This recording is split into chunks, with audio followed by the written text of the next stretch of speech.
அஸ்ஸலாமுஅலைக்கும். Hi friends, எல்லாரும் எப்படி இருக்கீங்க? இன்னைக்கு நம்ம சேனல்ல தேங்காய் பால் சாதம் ரொம்ப டேஸ்டியா ஈஸியா முஸ்லீம் ஸ்டைல எப்படி பண்றதுன்னு பார்க்கலாம். அதுக்கு முன்னாடி நீங்க என் சேனலை சப்ஸ்கிரைப் பண்ணிட்டு வீடியோக்குள்ள வாங்க.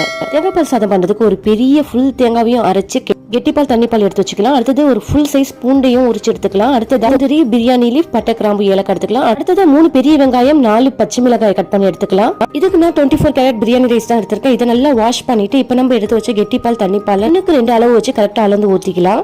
அடுத்ததா தோல் உரிச்ச பூண்டு சேர்த்துக்கலாம். அடுத்தது பாத்தீங்கன்னா 2 டேபிள் ஸ்பூன் அளவுக்கு இஞ்சி பூண்டு பேஸ்ட். அடுத்தது நம்ம எடுத்த மசாலா பொருட்கள் வெங்காயம், பச்சை மிளகாய், அப்புறம் மல்லித்தலையை தூவி நம்ம தேவையான அளவு உப்பு சேர்த்துக்கலாம். இப்ப நம்ம கழுவி வச்ச அரிசியும் அதுல கொட்டி நல்லா ஒரு 10 நிமிஷம் நல்லா வேக வச்சு எடுத்துக்கலாம். இப்ப பாத்தீங்கன்னா புழுங்க போட போறோம். இந்த டைம்ல ஃப்ரெஷ் பே லீஃப் போட்டு அதை கிளறி விட்டு ஒரு 10 நிமிஷம் அப்படியே டம்ல விட்டு எடுத்துடலாம். இப்ப நம்மளுக்கு சூப்பரான டேஸ்ட்ல தேங்காய் பால் சாதம் முஸ்லீம் ஸ்டைல ரெடி ஆயிடுச்சு. இது உங்களுக்கு பிடிச்சிச்சுன்னா மறக்காம லைக் பண்ணுங்க, கமெண்ட் பண்ணுங்க. என் சேனல் நிறைய பேர் சப்ஸ்கிரைப் பண்ணாம பார்த்துட்டு இருக்கீங்க. ப்ளீஸ் நம்ம சேனல் சப்ஸ்கிரைப் பண்ணிக்கோங்க.